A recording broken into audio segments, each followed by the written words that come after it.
IQ का yes, compose your dream. Hello दोस्तों, quick एस्प आपका स्वागत है। हमारे चैनल में लगातार घट्टा चक्र के क्वेश्चन कराए जा रहे हैं जो प्रीवियस ईयर के पेपर हैं, जिसमें जो है क्वेश्चन दिए गए हैं 70 बीपीएससी और यूपी पीसीएस दोनों के लिए बहुत ही महत्वपूर्ण है। ये इंडियन ज्योग्राफी के अंतर्गत भारत का भौतिक भूगोल, भारत का जो फिजिकल डिवीजन है वहाँ से जुड़े हुए क्वेश्चन इसमें दिए गए हैं जो बिल्कुल मानचित्र पर आधारित है। बिल्कुल मानचित्र के द्वारा मैंने इसको समझाया है सारे क्वेश्चन को, तो आप इसको जब देखेंगे तो आपकी समझ बढ़ेगी और आपके क्वेश्चन एग्जाम में सही हो जाएंगे और आपका जो है कॉन्सेप्ट क्लियर होगा। इसीलिए जो है आप इसको अच्छे से देखिएगा। किसी क्वेश्चन में कोई डाउट होता है तो कमेंट करके पूछिएगा, उसका जवाब आपको दिया जाएगा। आप लोग चैनल को सब्सक्राइब कर लीजिएगा, बेल आइकन को प्रेस कर लीजिएगा, जिससे इस प्रकार से आपको लगातार मिलती रहे। हम लोग शुरू करते हैं सीधे क्वेश्चन की ओर। पहला क्वेश्चन है, भारत से उपबंध पुरा चुंबकीय परिणामों से संकेत मिलते हैं कि भूतकाल में भारतीय जो है स्थल पिंड सरका था कैसे। क्या देखना, ये पृथ्वी है तो पृथ्वी पे सारे जो है जितने भी महाद्वीप थे पहले वो एक जगह पर स्थित थे, उसे हम पेंजिया कहते थे। तो पेंजिया का हिस्सा भारत था। यहाँ से भारत टूट करके और उत्तर की ओर खिसकते हुए और यूरेशियाई प्लेट से टकराने के बाद तब जो है हिमालय की उत्पत्ति हुई है और भारत ये जो भाग है वो याद रखना उत्तर की ओर खिसकते हुए आया था, तो गोंडवाना लैंड का हिस्सा था। तो आप इस चित्र में भी देख सकते हैं कि भारत उत्तर की ओर खिसकते हुए आया था ऊपर की ओर, विषुवत रेखा को पार करके उत्तर की ओर। तो इसका आंसर वही हो जाएगा। तो याद रखना, पहले पेंजिया पूरा महाद्वीप था और पेंथालसा पूरा महासागर था। ठीक है, तो इसका जो आंसर हो जाएगा वो हो जाएगा आपका ए हो जाएगा। दूसरा आपका, भारतीय उपमहाद्वीप मूलतः एक विशाल भूखंड का भाग था जिसे क्या कहते थे। अभी मैंने आपको बताया गोंडवाना लैंड। मान लीजिए ये पृथ्वी है, तो पृथ्वी पर पहले एक ही महाद्वीप था। ये वेगनर ने कहा था, जिसे पेंजिया इन्होंने नाम दिया था। इसका नाम था पेंजिया। ठीक है, पेंजिया दो भागों में टूट गया। ऊपर वाले भाग को लाउरेशिया कहते हैं और नीचे वाले भाग को जो था गोंडवाना लैंड कहते हैं। तो गोंडवाना लैंड का हिस्सा भारत था जो टूट करके उत्तर की ओर खिसकते हुए आखिर यूरेशियाई प्लेट से टकराने के बाद तब उसका हिमालय की उत्पत्ति होती है। तो इसका आंसर हो जाएगा आपका डी हो जाएगा, भारत गोंडवाना लैंड का हिस्सा था। ठीक है, नेक्स्ट आपका, भारत कितने प्राकृतिक प्रदेशों में विभाजित किया गया है। तो भारत को अगर प्राकृतिक प्रदेशों की बात करेंगे तो भारत को 6 भागों में बांटा गया है। 6 भागों में प्राकृतिक रूप से और राजनीतिक रूप से भारत को जो है 28 राज्य और 8 यूटी में बांटा गया है। लेकिन अगर पूछा जाए कि भारत को प्राकृतिक रूप से कितने भागों में बांटा गया है, आप इस चित्र में भी देख सकते हैं। भारत को टोटल 6 भागों में बांटा गया है। उत्तर का हिमालय, इसके बाद में आपका प्रायद्वीपीय पठार, उत्तर का विशाल मैदान, द्वीप समूह, मरुस्थल और आपका तटीय मैदान। ठीक है, तो 6 भागों में भारत को बांटा गया है। आप इस मैप के माध्यम से इसको देख करके याद कर सकते हैं। तो भारत अगर कभी भी पूछा जाए, अच्छा यहाँ ये भी आपको याद रखना है, कभी भी अगर आपसे पूछा जाए कि प्राकृतिक या भौतिक, तो भौतिक कहो चाहे प्राकृतिक कहो, बात एक ही है और भारत को 6 भागों में बांटा गया है। ठीक है, नेक्स्ट क्वेश्चन बहुत ही महत्वपूर्ण है। लिखा है, भारत में भू आकारों की संरचना के संबंध में निम्नलिखित कथनों पर जो है मनन कीजिए या विचार कीजिए। इसमें विचार करना है। ठीक है, इसमें दिया है आपका और सही कथन की इसमें पहचान करनी है। तो लिखा है आपका पहला जो ऑप्शन है, लिखा है संरचनात्मक दृष्टि से मेघालय का पठार दक्कन पठार का ही विस्तारित भाग है। ये बिल्कुल सही है। जैसे आप इस मैप के माध्यम से समझिए, ये आपका पूरा क्षेत्र प्रायद्वीपीय पठार कहलाता है, दक्कन का पठार कहलाता है। ठीक है, तो यहीं से टूट करके जब हिमालय आपका टकराया था आकर के, हिमालय से जब आपका जो ये इंडियन प्लेट है जब आपकी यूरेशियाई प्लेट से टकराई थी, हिमालय की उत्पत्ति हुई थी, तो यहीं से टूट करके अलग हो गया था, मेघालय का पठार अलग हुआ था। तो मेघालय का पठार याद रखना किसका भाग है, तो दक्कन पठार का ही हिस्सा है जो पूरब में चला गया है। ठीक है, तो पहला ऑप्शन इसमें सही हो जाएगा। दूसरा है आपका, कश्मीर की घाटी की संरचना एक जो है सम अभिनति हुई है। ये भी बिल्कुल सही है। सम अभिनति क्या है, जैसे आपका ये आपका ट्रांस हिमालय, फिर ग्रेट हिमालय, फिर आपका लघु हिमालय और फिर शिवालिक है, तो बीच का जो ये भाग है इसको जो है क्या कहते हैं, सम अभिनति कहते हैं और ये इसी में जो है कश्मीर घाटी स्थित है। ये भी बिल्कुल सही है। तीसरा है आपका, गंगा के मैदान की रचना एक अग्रगर्त में हुई है। बिल्कुल सही है। तो यह अग्रगर्त क्या होता है, जैसे आपको भी मैंने बताया, मैंने ट्रांस हिमालय, फिर ग्रेट हिमालय, लघु हिमालय और शिवालिक। तो शिवालिक के बाद गंगा के मैदान का निर्माण हुआ है। तो ये पर्वतों की जो आगे वाला भाग होता है इसको हम अग्रगर्त कहते हैं। तो याद रखना, हिमालय के आगे जो भाग है आपका वो गंगा का मैदान है, उसे हम गंगा के मैदान को क्या कहते हैं, अग्रगर्त कहते हैं। तो इसका आंसर क्या हो जाएगा आपका, तीसरा भी सही हो जाएगा। फिर है आपका इसमें, हिमालय की उत्पत्ति भारतीय प्लेट और यूरेशियाई प्लेट और चीनी प्लेट के त्रिकोणीय अभिसरण के फलस्वरूप हुआ, ये गलत हो जाएगा।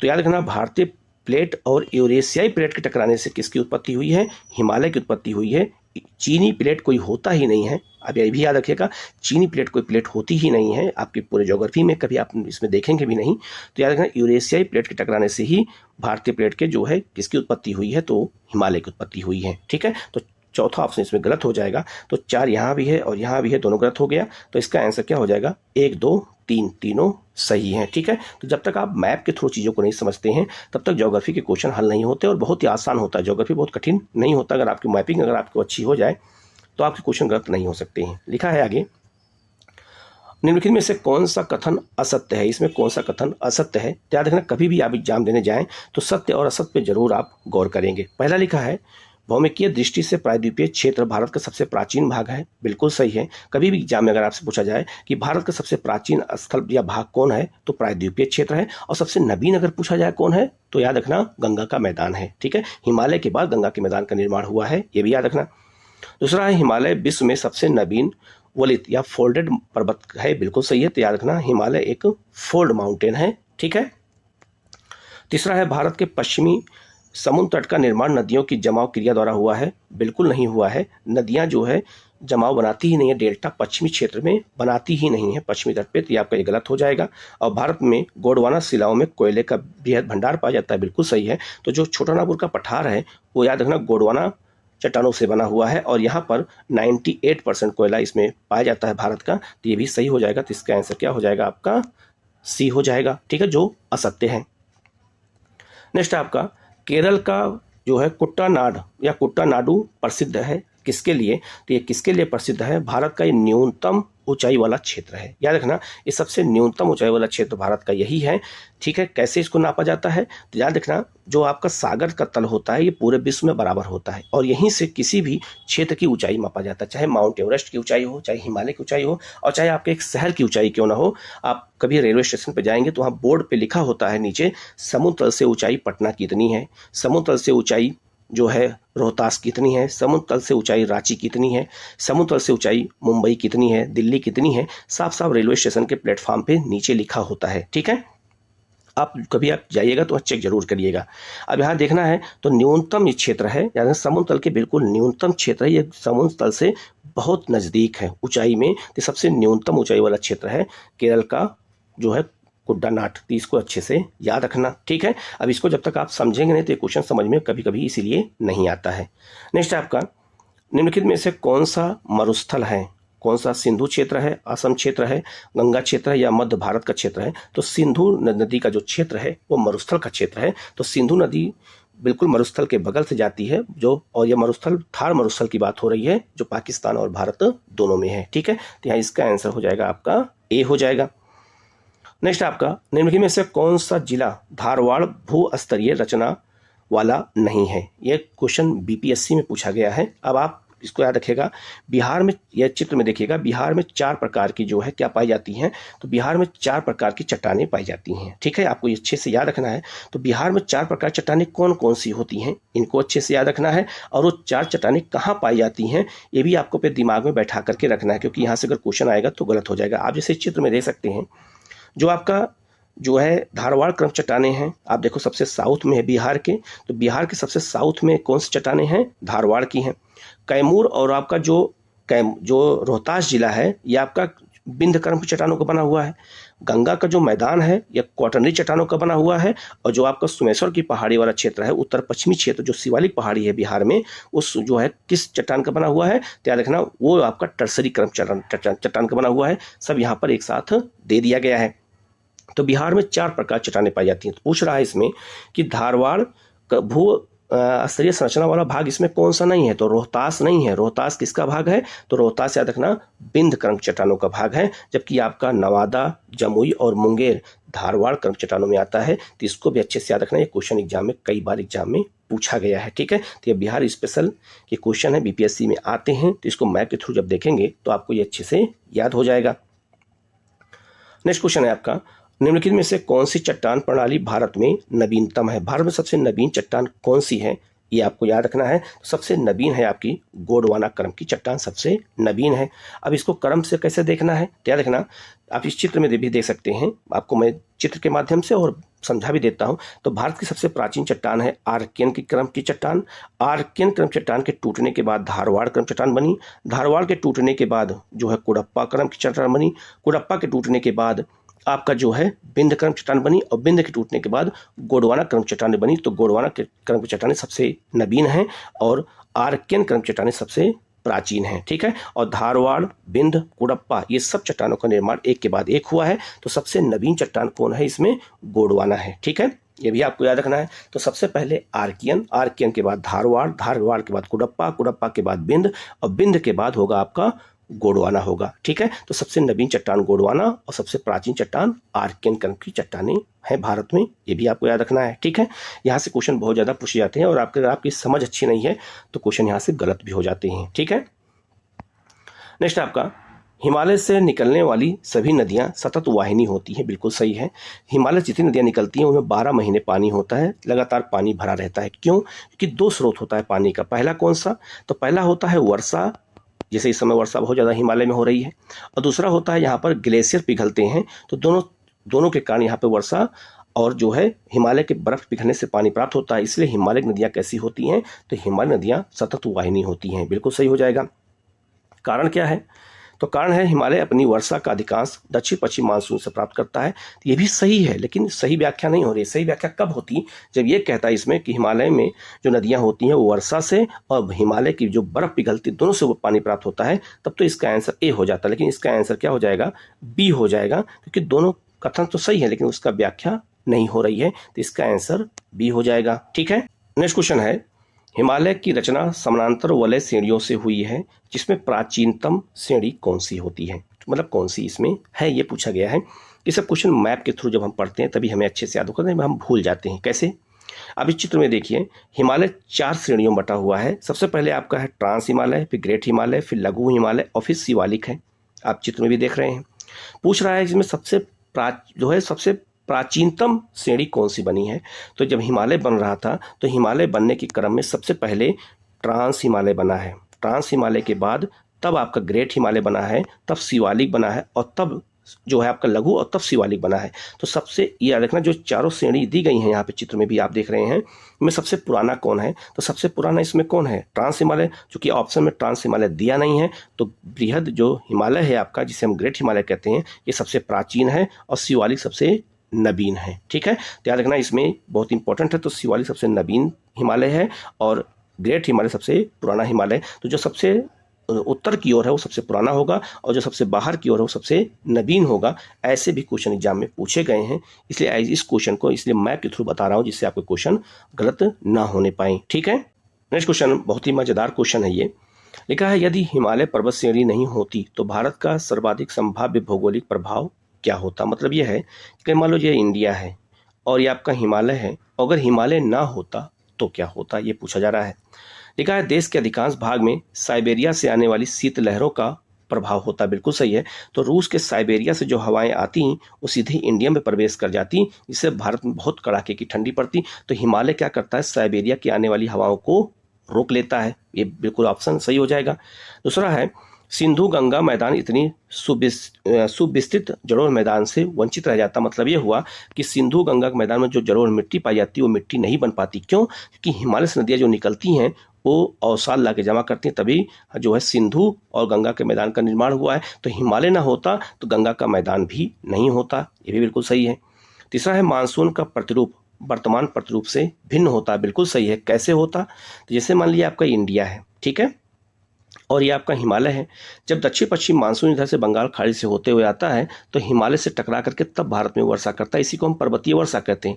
अगर हिमालय ना होता तो ये मानसून सीधे निकल जाता चीन की ओर और रूस की ओर निकल जाता, तो भारत में वर्षा नहीं होती। तो जो वर्तमान वर्षा का प्रतिरूप है वो बदल जाता। ठीक है, तो भारत में वर्षा बहुत कम होती, सारा मानसून चीन की ओर निकल जाता अगर हिमालय ना होता। ठीक है, तो याद रखना तीसरा ऑप्शन भी इसमें सही हो जाएगा। तो इसका आंसर क्या हो जाएगा? तो इसका आंसर डी होगा। 1, 2 और 3 तीनों सही है। तो इस तरह के क्वेश्चन जब हम तब हमें सही में होते हैं जब हम एनसीईआरटी और मैप के थ्रू पढ़ते हैं या फिर हमें कोई बताने वाला हो इतने डीपली जा करके, तभी हमारे क्वेश्चन सही हो सकते हैं। ठीक है, तो हमारा बिल्कुल यही उद्देश्य है कि आपको ये चीज़ें आएँ।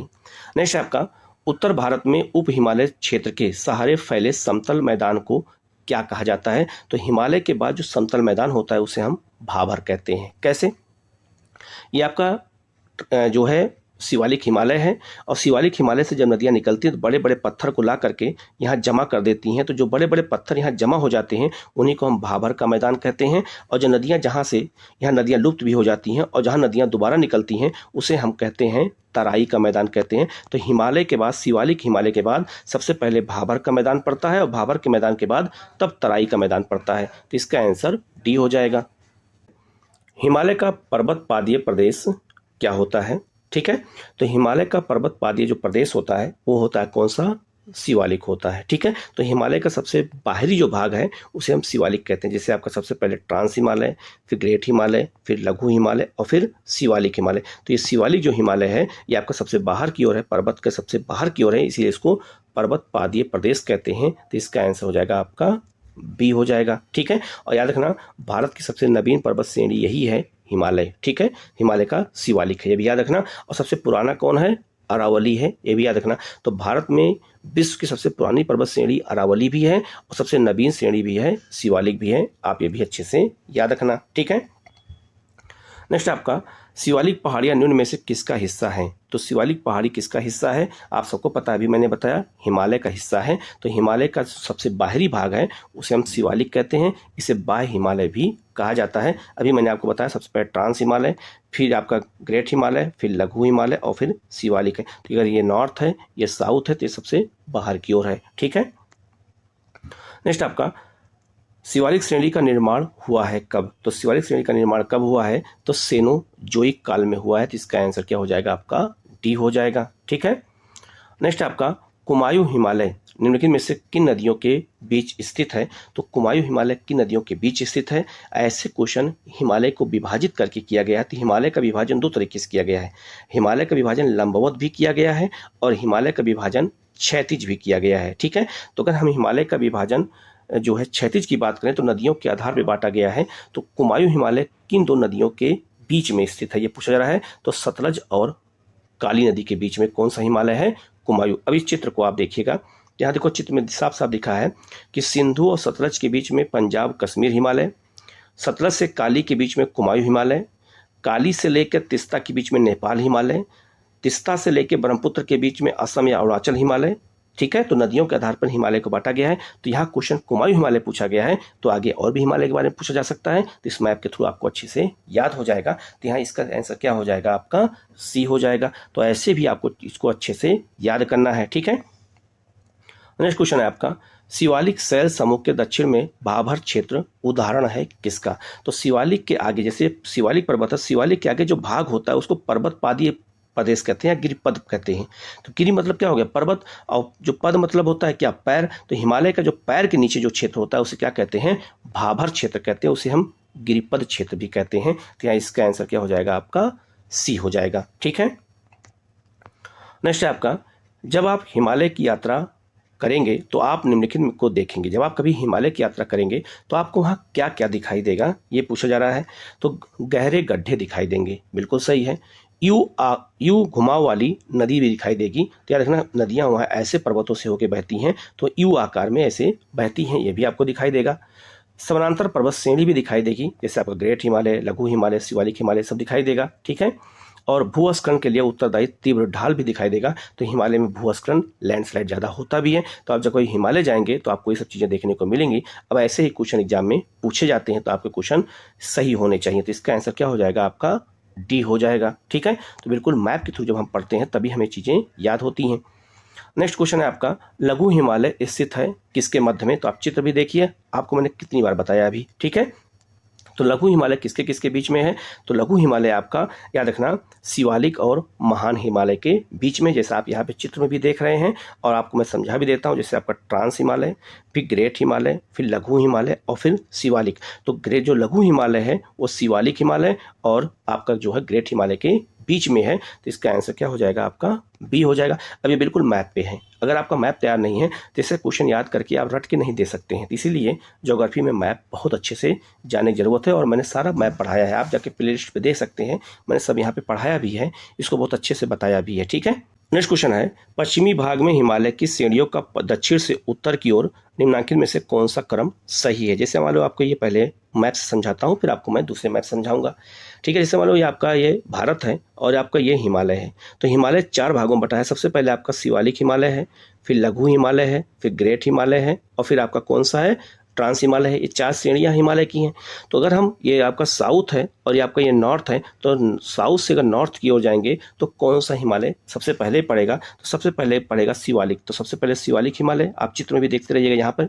फिर आपका पड़ेगा लघु हिमालय और फिर क्या पड़ेगा आपका महान हिमालय पड़ेगा। तो ये आपका एक क्रम क्या हो जाएगा, आपका बी हो जाएगा। तो इसका आंसर हो जाएगा आपका बी हो जाएगा। ठीक है, नेक्स्ट क्वेश्चन है, निम्नलिखित में से कौन सबसे नवीन पर्वत श्रेणी है। तो ये शिवालिक है, अभी मैंने आपको ये बताया था। ठीक है, नेक्स्ट आपका अधोलिखित उच्चावच आकृतियों पर ध्यान दीजिए। उच्चावच मतलब होता है ऊंची नीची आकृतियों पर ध्यान दीजिए और उपरोक्त उच्चावच आकृतियों को दक्षिण से उत्तर की ओर क्रम को सजाइए। तो दक्षिण से अगर उत्तर की ओर हम क्रम में चलेंगे तो पहले कौन पहाड़ी होगी और बाद में कौन सी पहाड़ी होगी। ठीक है, तो आप देखिएगा, अगर हम दक्षिण से मतलब दक्षिण से उत्तर की ओर जाएं तो सबसे पहले कौन सी पहाड़ी होगी। तो सबसे पहले आपकी कौन सी होगी, धौलाधर होगी। आप इस चित्र में देखिए। ठीक है, यहाँ पे भी आपको समझा दिया गया है। सबसे पहले धौलाधर होगी, धौलाधर के बाद कौन सी होगी, तो अब जास्कर होगी, जास्कर के बाद लद्दाख होगा और लद्दाख के बाद काराकोरम होगा। ठीक है, इसमें पीर पंजाल भी बीच में आएगा जिसका चित्र में यहाँ दिया गया है, लेकिन पीर पंजाल यहाँ पे नहीं है। तो याद रखना इसका आंसर ए हो जाएगा। तो ऐसे अगर हमें मैप नहीं पता होगा तो इन पहाड़ियों को हम क्रम में सजा नहीं पाएंगे। और ये सब क्वेश्चन आए हुए क्वेश्चन हैं जो मैं आपको करवा रहा हूँ। ठीक है, तो इसी जब क्वेश्चन हम प्रीवियस ईयर करते हैं तो हमें एक आइडिया लगता है कि हमें कैसे क्वेश्चन हल करने हैं और कितने डीपली जाकर के उसको हमें ध्यान से देखना है कि आयोग ने ऐसा क्वेश्चन हमसे क्यों पूछा है। ठीक है, तो आपको इस मैप के माध्यम से भी समझ में आ गया होगा कि सब क्रम कैसे है। अगर आपको ये क्रम यहाँ दक्षिण से उत्तर दिया गया है, हो सकता है आपको आगे चल करके उत्तर से दक्षिण क्रम दे देंगे। अब उत्तर से अगर हम दक्षिण क्रम देखें तो सबसे पहले काराकोरम, फिर लद्दाख, फिर जास्कर, फिर पीर पंजाल और फिर धौलाधर होगा, जैसे आप चित्र में देख रहे हैं। तो ऐसे क्वेश्चन आपका सही हो जाएगा। तो चाहे उत्तर से दक्षिण पूछे चाहे दक्षिण से उत्तर पूछें, जब आपका मैप दिमाग में रहता है तो क्वेश्चन आपसे आसानी से सही हो जाते हैं। ठीक है, नेक्स्ट क्वेश्चन उसी तरह का क्वेश्चन है, निम्नलिखित में से उत्तर दिशा की ओर के क्रम वाली पर्वत श्रेणी का कौन सा इसमें क्रम होगा। ठीक है, क्या देखना, हम उत्तर दिशा की ओर जा रहे हैं मतलब दक्षिण से उत्तर की ओर जाएंगे तो बिल्कुल वही सेम हो जाएगा। सबसे पहले क्या होगा, पीर पंजाल होगा, फिर जास्कर होगा, फिर लद्दाख होगा और फिर काराकोरम होगा। अब आप चित्र में दोबारा देखिए, आपको ऐसे क्वेश्चन सही हो जाएंगे। 2 क्वेश्चन मैंने इसलिए दिया था क्योंकि दोनों थोड़ा सा अलग थे, तो मैं दोनों क्वेश्चन यहाँ पे दिया जिससे चर्चा हो, आपके क्वेश्चन सही हो जाएं। फिर देखिए क्वेश्चन उसी तरह के हैं। लिखा है, निम्नलिखित में समूह में से कौन सा पूरब से पश्चिम की ओर पर्वत श्रेणियों का सही क्रम इसमें है, कि मतलब इसमें कौन सा है जो है आपका पूरब से अगर पश्चिम की ओर चले तो उनका क्रम क्या होगा, ये क्वेश्चन पूछा गया है। तो अगर हम पूरब से पश्चिम की ओर जाएं चाहे पश्चिम से पूरब की ओर जाएं, ऐसे क्वेश्चन एग्जाम में आते तो गलत हो जाते हैं। ठीक है, अभी आप देखिएगा इसमें आंसर क्या होगा। तो इसका आंसर बी हो जाएगा। तो कंचनजंगा कहाँ है, सिक्किम में। फिर नेपाल में माउंट एवरेस्ट है, अन्नपूर्णा कहाँ है, ये भी नेपाल में है। और धौलागिरी कहाँ है, तो धौलागिरी भी नेपाल में है। ठीक है, आप सबका क्रम ये हो जाएगा। अब याद कैसे करना है, तो आप ये मैप देख लीजिए, इसका आपको याद हो जाएगा। तो मैंने सारा दे दिया एक साथ में, देख सकते हैं। अगर हम पूरब से पश्चिम की ओर चलते हैं तो नामचा बरवा अरुणाचल में है, कंचनजंगा सिक्किम में है, मकालू नेपाल में है, माउंट एवरेस्ट नेपाल में है, अन्नपूर्णा नेपाल में है, धौलागिरी नेपाल में है, नंदा देवी उत्तराखंड में है, नंगा पर्वत कश्मीर में है। ठीक है, अब चाहे उत्तर से दक्षिण पूछा जाए और चाहे दक्षिण से उत्तर पूछा जाए, अब आपको हमेशा ये याद रहेगा, इसलिए इसको बहुत अच्छे से देखने और समझने की जरूरत है। ठीक है, ऐसे ही क्वेश्चन एग्जाम में पूछे जाते हैं। ठीक है, नेक्स्ट आपका उत्पत्ति की दृष्टि से निम्न पर्वत श्रेणियों में से सबसे नवीनतम श्रेणी कौन सी है। इसमें जो एग्जाम में मतलब जो इसमें दिया गया है, इसमें सबसे नवीनतम कौन सा है ऑप्शन में, तो इसका हो जाएगा पटकाई श्रेणी। तो पटकाई श्रेणी कहाँ है, ये हिमालय का हिस्सा है, याद रखना। और हिमालय सबसे नवीन है तो ये हिमालय का हिस्सा है। और ये पर्वत श्रेणी कहाँ है, तो अरुणाचल प्रदेश में है ये। ठीक है, पटकाई श्रेणी, तो याद रखना ये सबसे नवीन है। जबकि पालकोंडा अरुणाचल प्रदेश, ये आपका आंध्र प्रदेश में है। अजंता श्रेणी आपका महाराष्ट्र में है और कैमूर आपका मध्य प्रदेश और बिहार तक फैली हुई है। तो याद रखना इसका आंसर क्या हो जाएगा, पटकाई श्रेणी। अब ये कैसे याद होगा हमें, जब हम हिमालय के अलग अलग पर्वत को देखेंगे ध्यान से तब याद होगा। तो पटकाई श्रेणी कहाँ है, तो याद रखना ये अरुणाचल प्रदेश में है। तो यहाँ इसका आंसर हो जाएगा आपका डी हो जाएगा। और क्यों डी होगा, क्योंकि ये हिमालय का हिस्सा है और हिमालय सबसे नवीन पर्वत श्रेणी है। नेक्स्ट आपका निम्नलिखित राज्यों में कौन सा पटकाई जो है पहाड़ियों से संलग्न नहीं है। तो पटकाई श्रेणी कहाँ है? ये आपका अरुणाचल प्रदेश में है। तो इसकी सीमा, इसका विस्तार कई राज्यों तक है। तो इसका विस्तार कहाँ तक है? तो इसका विस्तार याद रखना नागालैंड, मणिपुर और मिजोरम तक है। ठीक है, त्रिपुरा उसमें नहीं होगा। तो पटकाई श्रेणी के अंतर्गत याद रखना तीनों क्षेत्र आते हैं। ये तीनों क्षेत्र भी उसी में शामिल हो जाते हैं, लेकिन अरुणाचल प्रदेश में मुख्य रूप से ये पहाड़ी है। तो इसका आंसर डी हो जाएगा, क्योंकि त्रिपुरा उसमें हिस्सा में शामिल नहीं है। नेक्स्ट क्वेश्चन है, अटल टनल से संबंधित निम्नलिखित कथनों पर विचार कीजिए और उनमें से कौन सा सही है, इसकी पहचान करनी है और सही उत्तर इसमें चुनना है। ठीक है, पहला है, इसका निर्माण सीमा सड़क संगठन द्वारा किया गया है, बिल्कुल सही है। या मनाली और लौ स्पीति घाटी को जोड़ता है, ये भी बिल्कुल सही है। हिमालय के पीर पंजाल श्रेणी में यह मध्य स्थित है, ये भी बिल्कुल सही है। या भारत के लिए सामरिक दृष्टि से महत्वपूर्ण है, बिल्कुल सही है। तो चार ऑप्शन सही हो जाएगा। तो इसका आंसर क्या हो जाएगा? आपका डी हो जाएगा। ठीक है, इसमें सभी सही है। तो अटल टनल बहुत चर्चा में है, भारत की सबसे बड़ी टनल में से एक है, पीर पंजाल में स्थित है। तो इसके बारे में क्वेश्चन एग्जाम में पूछा जाता है। ठीक है, नेक्स्ट आपका, निम्न हिमालय पर्वत श्रेणियों में किस पर्वत श्रेणी को अटल जो है टनल पार करती है? तो इसमें किसको अटल टनल पार करती है? तो हो जाएगा आपका पूर्वी पीर पंजाल को, पश्चिमी पीर पंजाल को नहीं, पूर्वी पीर पंजाल को पार करती है। तो इसका आंसर क्या हो जाएगा? आपका डी हो जाएगा। तो ये भी क्वेश्चन हो सकता है, पूछा जा सके। नेक्स्ट आपका, किन दो पर्वत श्रेणियों के मध्य कश्मीर घाटी स्थित है? तो कश्मीर घाटी किन दो पर्वत श्रेणियों के मध्य स्थित है? तो आपको वही अपनी मैंने आपको बताया था कि याद रखना ये क्वेश्चन बहुत ही महत्वपूर्ण है। तो याद रखना, जैसे आपको पता होगा कि ट्रांस हिमालय, ग्रेट हिमालय, लघु हिमालय और शिवालिक हिमालय। तो इसमें पूछा जा रहा है किन दो हिमालय के बीच में, यह श्रेणियों के बीच में कश्मीर घाटी स्थित है? तो बृहद हिमालय और पीर पंजाल के बीच स्थित है। पीर पंजाल किसका भाग है? लघु हिमालय का भाग है। इसका मतलब यह हुआ कि जो है ग्रेट हिमालय और लघु हिमालय के बीच में ही कश्मीर घाटी स्थित है। तो इसका आंसर हो जाएगा आपका बी हो जाएगा। ठीक है, नेक्स्ट आपका, निम्नलिखित में से कौन अक्साई चीन का भाग है? तो अक्साई चीन का भाग कौन सा है? तो याद रखना लद्दाख पठार अक्साई चीन का भाग है। जैसे आपका ये आप देखिएगा, ये आपका कश्मीर का क्षेत्र है और जो आपका ये वाला क्षेत्र है यही आपका अक्साई चीन है, जिस पर चीन ने 1962 में युद्ध में कब्जा कर लिया था। तो ये आपका क्या है? लद्दाख पठार का हिस्सा है अक्साई चीन। तो इसका आंसर हो जाएगा आपका डी हो जाएगा। ठीक है,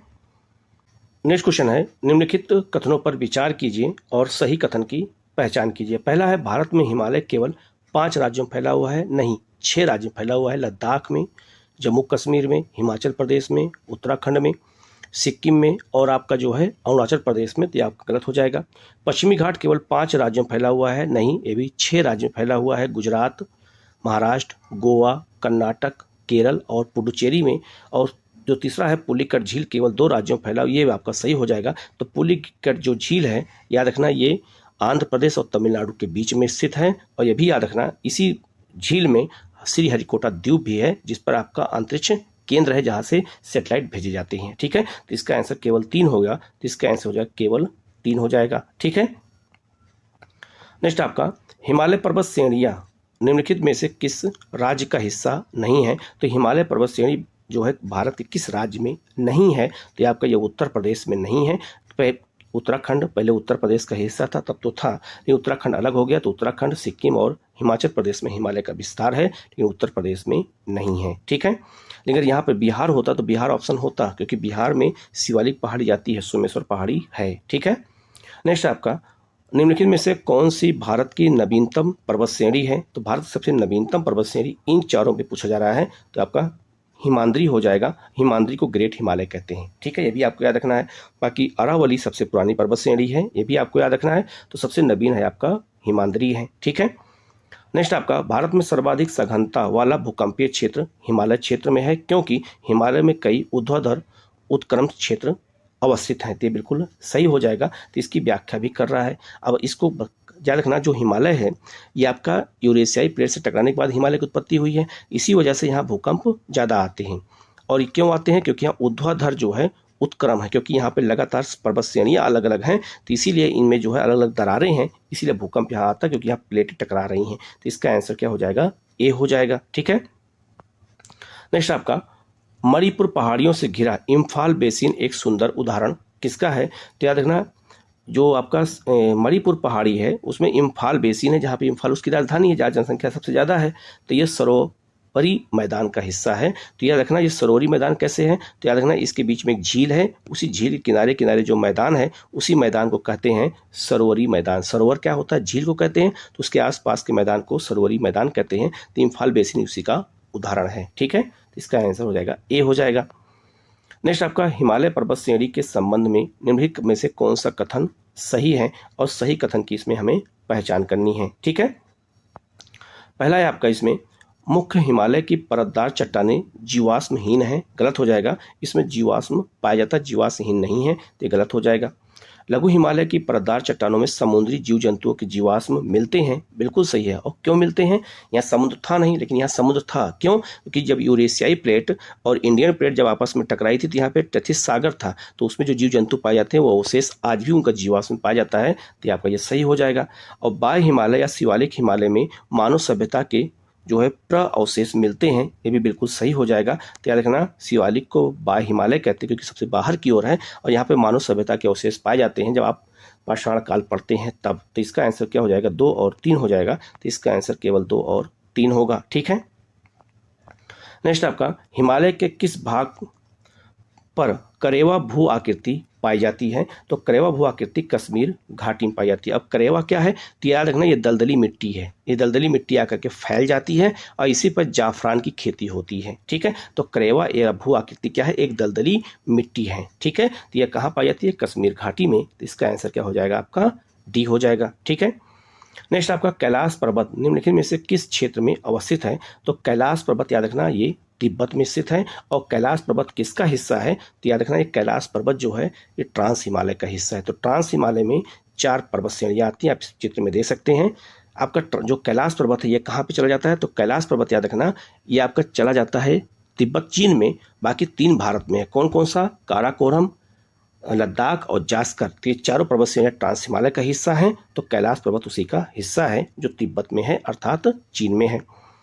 नेक्स्ट आपका निम्नलिखित में सबसे प्राचीन पर्वत श्रेणी कौन सी है, अरावली पर्वत श्रेणी। तो अरावली भारत की नहीं पूरे दुनिया की सबसे प्राचीन श्रेणियों में से एक है। तो इसका आंसर क्या हो जाएगा आपका, बी हो जाएगा। ठीक है, नेक्स्ट क्वेश्चन है अरावली श्रेणी की अनुमानित आयु कितनी है। अगर ये विश्व की सबसे पुरानी श्रेणी है तो इसकी मतलब आयु कितनी है, तो याद रखना ये 570 मिलियन वर्ष है। ठीक है, तो इसका आंसर हो जाएगा आपका सी हो जाएगा। तो 570 मिलियन वर्ष पहले इसका निर्माण हो चुका था। ठीक है, नेक्स्ट आपका देश में निम्नलिखित में से कौन सा भौगोलिक क्षेत्र सबसे प्राचीन है, तो सबसे प्राचीन भौगोलिक क्षेत्र इसमें कौन सा है, तो भारतीय प्रायद्वीपीय पठार, यह भारत सबसे प्राचीन है। और सबसे नवीन अगर पूछा जाए तो उत्तर का विशाल मैदान है, ये आपका सबसे नवीन है। ठीक है, तो हिमालय के बाद इसका निर्माण हुआ है किसका, उत्तर के मैदान का, क्योंकि हिमालय से निकलने वाली नदियों ने इसका निर्माण किया है। तो सबसे नवीन आपका उत्तर का हिमालय और सबसे प्राचीन प्रायद्वीपीय पठार है। और प्रायद्वीपीय पठार आपको याद रखना ये गोंडवाना लैंड का हिस्सा था जो वहां से सरकते हुए उत्तर की ओर और तब ये जो है विषुवत रेखा को पार करके आज कर्क रेखा के पास है। ठीक है, नेक्स्ट क्वेश्चन है निम्न में से कौन रेजिड्यूल पर्वत का उदाहरण है, तो याद रखना रेजिड्यूल पर्वत का पहले हमें अर्थ समझ में आना चाहिए। तो ये अंग्रेजी वर्ड यूज कर दिया है एग्जामिनर ने। याद रखना इसका मतलब होता है अपशिष्ट पर्वत, जो पर्वत टूट फूट जाते हैं उन्हें अपशिष्ट पर्वत कहते हैं। अरावली, अरावली अपशिष्ट पर्वत का उदाहरण है, इसी को अंग्रेजी में कहा जाता है रेजिड्यूल कहा जाता है। तो इसका आंसर हो जाएगा आपका डी हो जाएगा। ये क्वेश्चन जब एग्जाम में आया था बहुत लोगों का गलत हुआ था। नेक्स्ट आपका निम्नलिखित में से दक्षिण भारत की सबसे ऊंची चोटी कौन सी है, तो दक्षिण भारत सबसे ऊंची चोटी है अनाईमुड़ी, जो अन्नामलाई पर्वत की सबसे ऊंची चोटी है। तो इसका आंसर क्या हो जाएगा, ए हो जाएगा। ठीक है, नेक्स्ट आपका तापी और नर्मदा नदियों के मध्य स्थित है कौन सा पर्वत, तो तापी और नर्मदा नदियों के बीच में कौन सा पर्वत स्थित है, तो ये आपका हो जाएगा सतपुड़ा पर्वत श्रेणी स्थित है। आप इस चित्र में भी यहाँ पर दे सकते हैं। और याद रखना जो आपका सतपुड़ा पर्वत श्रेणी है और विंध्य पर्वत श्रेणी है, इसी के बीच में नर्मदा नदी बहती भी है। ठीक है, तो ये भी आपको हो सकता है पूछा जाए कभी भी। ठीक है, तो याद रखना आपको याद रखना नर्मदा और तापी के बीच में सतपुड़ा पर्वत श्रेणी स्थित है। ठीक है, ये भी बिल्कुल मैप पे है। नेक्स्ट क्वेश्चन बहुत ही महत्वपूर्ण है।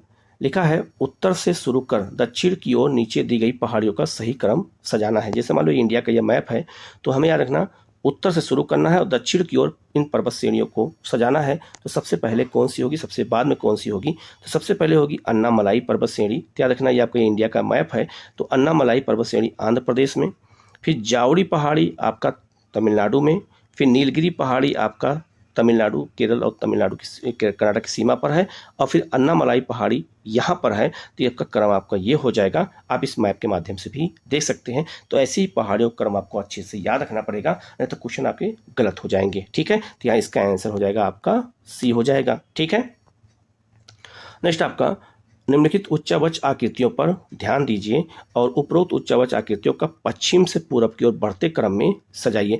पश्चिम से पूरब की ओर जाना है, जैसे आपका ये मैप है तो हमें पश्चिम से पूरब की ओर जाना है। ठीक है, तो अगर पश्चिम से पूरब की ओर जाएं तो सबसे पहले कौन सी पहाड़ी होगी और सबसे बाद में कौन सी पहाड़ी होगी, ये पूछा जा रहा है। तो सबसे पहले याद रखना, अगर पश्चिम से पूरब जाएंगे सबसे पहले महादेव पर्वत श्रेणी मध्य प्रदेश में, फिर मैकाल पर्वत श्रेणी मध्य प्रदेश छत्तीसगढ़ की सीमा पर, फिर छोटानागपुर का पठार आपका है झारखंड में, और खासी पहाड़ी मेघालय में है। ठीक है, तो आपका क्रम ये हो जाएगा 1, 2, 3 और 4। तो इसका आंसर क्या हो जाएगा आपका ए हो जाएगा। तो ऐसे ही आपको जब तक मैप नहीं होगा तब तक ऐसे क्वेश्चन सही नहीं होते हैं। ठीक है, नेक्स्ट आपका निम्नलिखित किस पर पहाड़ी पर पूर्वी घाट और पश्चिमी घाट मिलते हैं। तो याद रखना, पश्चिमी घाट और पूर्वी घाट दोनों कहाँ मिलते हैं। तो ये पश्चिमी घाट, ये पूर्वी घाट दोनों नीलगिरी में मिलते हैं। तो इसका आंसर क्या हो जाएगा, ए सी हो जाएगा, नीलगिरी पहाड़ी। ठीक है, नेक्स्ट आपका टोडा बेटा चोटी स्थित है।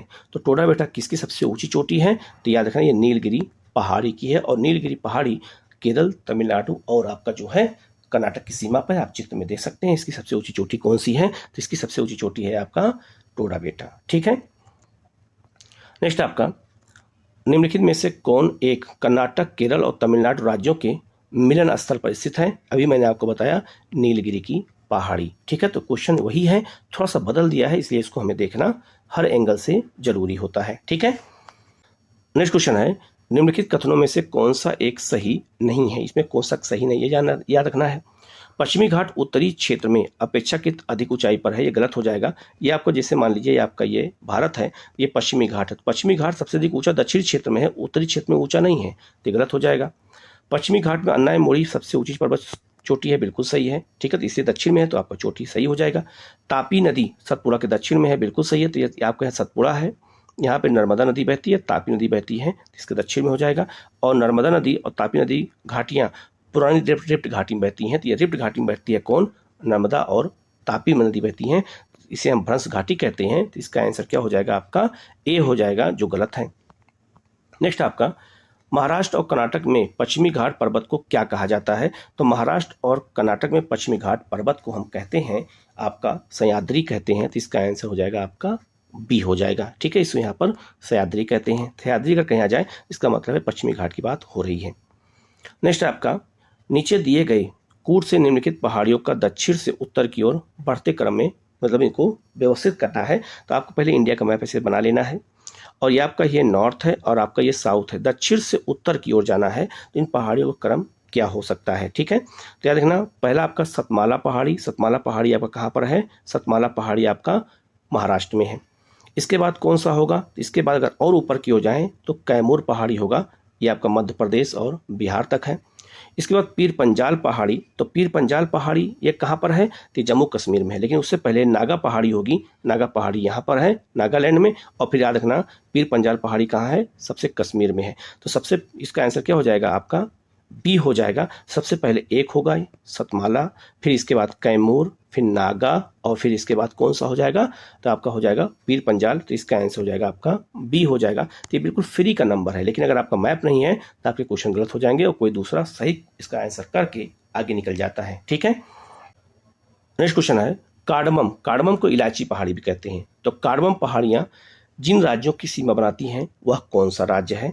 तो कार्डमम पहाड़ी किसकी सीमा बनाती है, तो कार्डमम पहाड़ी याद रखना केरल और तमिलनाडु की सीमा बनाती है। ठीक है, ये आपका मैप है, यहाँ है कार्डमम पहाड़ी, इधर तमिलनाडु, इधर केरल है। ठीक है, तो याद रखना कार्डमम को इलायची पहाड़ी भी कहते हैं, और यह भारत की सबसे दक्षिणी पहाड़ी है, ये भी याद रखना। ठीक है, तो यहाँ इसका आंसर सी हो जाएगा।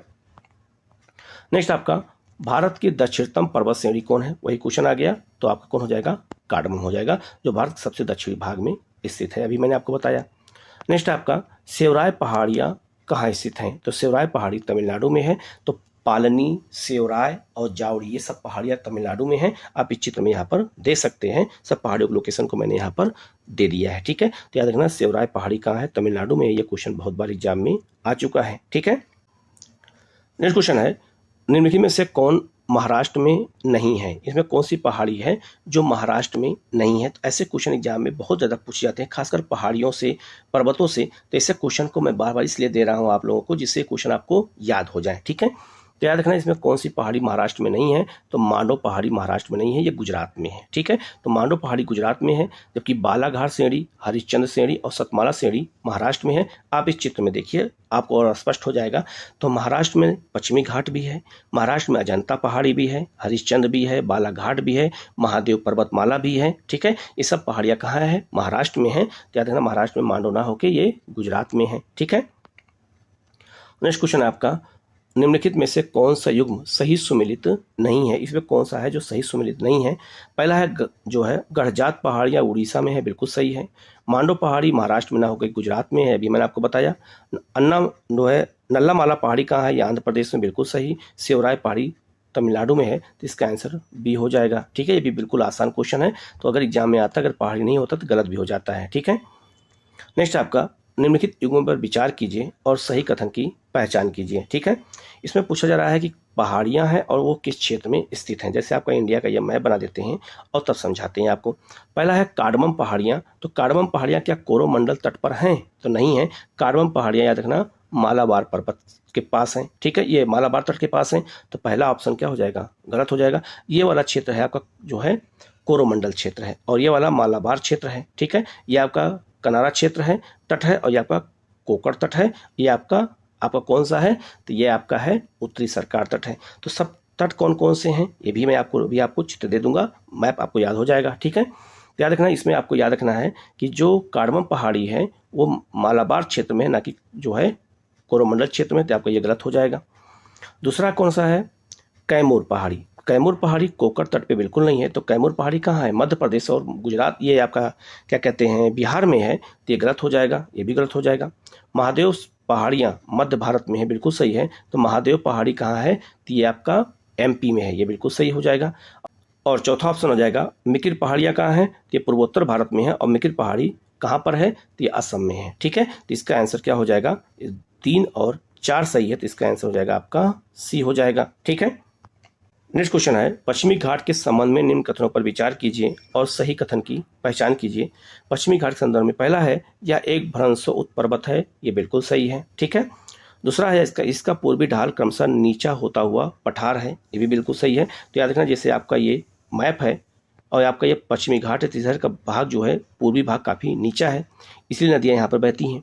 इसका उत्तरी खंड लावा बेसाल्ट से बना है, तो आपका ये जो महाराष्ट्र का पठार है ये बेसाल्ट का बना हुआ है। तो तीनों सही हो जाएगा, तो इसका आंसर हो जाएगा आपका डी हो जाएगा। ठीक है, नेक्स्ट आपका, मध्य भारत में स्थित पहाड़ियों का पश्चिम से पूर्व निम्नलिखित में से कौन सा क्रम सही होगा? तो आपको पहले इंडिया का मैप बना लेना है और तब आपको याद करना है कैसे इसको सजाना है। तो याद रखना, सबसे पहले सतपुड़ा पहाड़ी होगी। सतपुड़ा आपका यहाँ पर है मध्य प्रदेश में। फिर महादेव कहाँ पर है? महादेव फिर आपका ये कहाँ पर है? पूरब में है। फिर मैकाल आपका यहाँ पर है, और छोटानागपुर का पठार यहाँ पर है। तो याद रखना, ये क्रम ऐसे होगा। तो इसका आंसर हो जाएगा आपका बी हो जाएगा। तो सतपुड़ा कहाँ है? ये मध्य प्रदेश में यहाँ है। महादेव पर्वत कहाँ है? ये भी मध्य प्रदेश में, बिल्कुल उसके सतपुड़ा के बगल में है। मैकाल श्रेणी कहाँ है? इसके बगल में है, छत्तीसगढ़ और मध्य प्रदेश की सीमा पर। और छोटानागपुर पठार झारखंड में है। तो आपका क्रम ये हो जाएगा। ठीक है, तो इसका आंसर हो जाएगा आपका बी हो जाएगा। नेक्स्ट क्वेश्चन है, कन्याकुमारी से सटी पहाड़ियाँ कौन सी हैं? तो कन्याकुमारी से सटी पहाड़ी कौन है? कार्डमम है, जिसे आप इस मैप से समझ सकते हैं। ये मैप है, यहाँ कन्याकुमारी है, तो यहाँ पर आपका कौन सा है? कार्डमम पर्वत श्रेणी है। तो इसका आंसर हो जाएगा आपका सी हो जाएगा। तो ये 62 क्वेश्चन मैंने फर्स्ट पार्ट में कराया है। इसी तरह के सारे वीडियो में आपको घट्टा चक्र के क्वेश्चन करा दूंगा। आप लोग इसको बहुत अच्छे से करिएगा। कहीं कोई डाउट होता है तो कमेंट करके पूछिएगा, उसके बाद आपको दिया जाएगा। Okay, thank you.